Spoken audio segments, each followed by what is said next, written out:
ஆறுபடை ஆறுபடை ஆறுபடை இன்று எங்கள் மருதமலை கோயில் ஒரு ஏழுபடை ஏழுபடை ஏழுபடை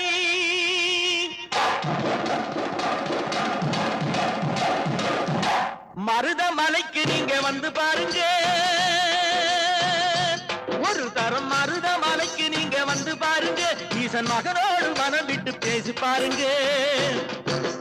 மருதமலைக்கு நீங்க வந்து பாருங்க ஈசன் மகனோடு மனம் விட்டு பேசி பாருங்க தீராத வினைகள் எல்லாம் தீர்ந்து போகுங்க சத்தியமா சொல்லுறேன் தீராத வினைகள் எல்லாம் தீர்ந்து போகுங்க அது தீராவிட்டால் வந்து என்னை கேளுங்க அது தீராவிட்டால் வந்து என்னை கேளுங்க மருதமலைக்கு நீங்க வந்து பாருங்க